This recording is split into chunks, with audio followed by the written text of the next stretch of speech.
देवाशीष अपनी पत्नी जेनी के साथ यूएस में रहता था। उसके माता पिता नहीं थे, बस एक दादा थे जो पूना में रहते थे। देवाशीष साल में एक बार जेनी को लेकर दादा से मिलने आया करता था। एक दिन देवाशीष को इंडिया से कॉल आया और देवाशीष फौरन जेनी के साथ इंडिया आया। दोनों पूना दादाजी के घर पहुंचे तो लोगों की काफी भीड़ थी, पुलिस भी मौजूद थी। मौत 15 दिन पहले हुई है। अकेले रहते थे इसलिए किसी का ध्यान नहीं गया। बदबू आने लगी तो पड़ोसियों ने खबर की। देवाशीष और जेनी अंदर आए और लाश को लिपटकर रोने लगे। दादाजी, ये क्या हो गया? मेरे शादी में चलते तो ये सब ना होता। क्यों यहाँ रहने की जिद पड़े रहे, क्यों? देवाशीष और जेनी ने दादाजी का क्रियाकर्म किया और कुछ दिन इंडिया में ही रहने का फैसला किया। दादाजी तो नहीं रहे, अब उनकी ये प्रॉपर्टी बेचकर हमेशा हमेशा के लिए यहाँ से चली जाएंगे। जैसा तुम ठीक समझो। जेनी और देवाशीष दादाजी के घर में रहने लगे। एक सुबह दोनों सो रहे थे कि दरवाजे पर किसी ने दस्तक दी।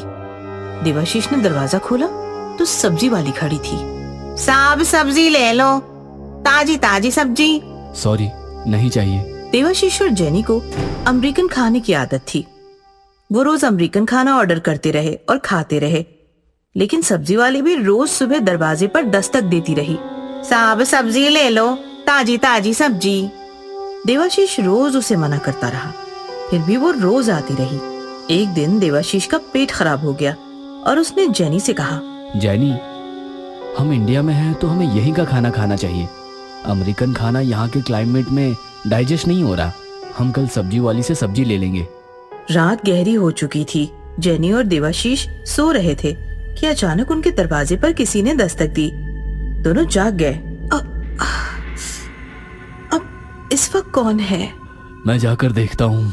ऐसा कहकर देवाशीष ने जाकर दरवाजा खोला तो वही सब्जी वाली खड़ी थी। तुम तो सुबह आती हो ना, अब रात में भी आना शुरू कर दिया?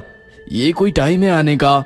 देवाशीष चिल्लाया तो जेनी वहां आ गई और वो भी सब्जी वाली को देखकर चकित हो गई। आपको सब्जी खरीदनी थी तो सब्जी लाई हूँ। ठीक है, लाओ इधर। देवाशीष ने सब्जी की टोकरी ले ली और जेनी को सौंप दी। ये अंदर रखो और आते वक्त पैसे भी लेकर आना। जेनी टोकरी लेकर अंदर आई। उसने टोकरी रखकर उसका ढक्कन खोला तो उसका दिल दहल गया। टोकरी में सब्जियां नहीं, हड्डियां भरी थी। वो फौरन देवाशीष की तरफ भागी। इधर देवाशीष सब्जी वाले से बात कर रहा था। अच्छा, तुम्हें कैसे पता कि हमें सब्जी खरीदनी थी? क्योंकि मैं इंसान नहीं, भूत हूँ। अचानक सब्जी वाली भयानक भूत बन गई। देवाशीष की आंखें फटी की फटी रह गई। भागते हुए जेनी आई और उसने भी सब्जी वाली का रूप देखा तो वो मूर्छित हो गई। जेनी, संभालो खुद को। देवाशीष ने जेनी को संभाला और दरवाजा बंद कर दिया। सब्जी वाली भूतनी हंसते हुए गायब हो गई। जेनी को लेकर कांपता हुआ देवाशीष अंदर आया। उसने जेनी को सोफे पर बिठाया। जेनी, डरो मत, मैं पानी लाता हूँ। देवाशीष पानी लेने किचन में भागा और अंदर का नजारा देखकर वहीं थम गया। सब्जी की टोकरी पर एक जवान लड़की का भूत रो रहा था। देवाशीष को देखकर लड़की का भूत रोते रोते उसकी तरफ बढ़ने लगा। देवाशीष चिल्लाने लगा, जेनी भागो, खतरा है यहाँ। ऐसा कहकर देवाशीष हॉल में भागा तो सोफे पर जेनी नहीं थी। जेनी, कहाँ हो तुम? तभी देवाशीष को एक कमरे से चीखने चिल्लाने की आवाज आई। देवाशीष कांपते हुए उस कमरे की तरफ बढ़ा तो उसने देखा सब्जी वाली का भूत जेनी से जमीन खुदवा रहा है। खोदो खोदो, गहरा खोदो। अचानक देवाशीष को पीछे से किसी ने धक्का दिया। वो कमरे में आ गिरा। उसने पीछे देखा तो पीछे जवान लड़की का भूत खड़ा था। आ गए तुम भी खोदो। आप दोनों कौन हो? हमने आपका क्या बिगाड़ा है? खुदाई करो, सब समझ जाओगे। देवाशीष और जेनी रोते हुए कमरा खोदने लगे। गहराई में जाते ही दो कंकाल बाहर आए। कंकाल देखकर दोनों चौंक गए।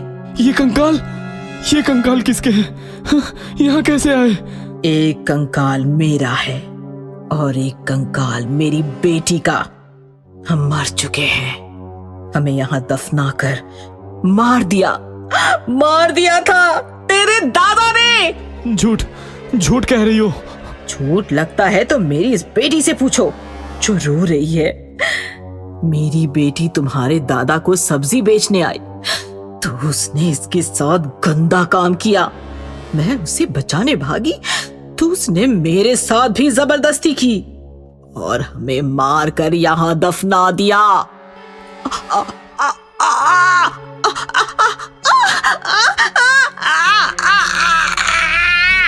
हमने कसम खाई कि तुम्हारे दादा के साथ साथ तुम्हारा पूरा वंश मिटा देंगे।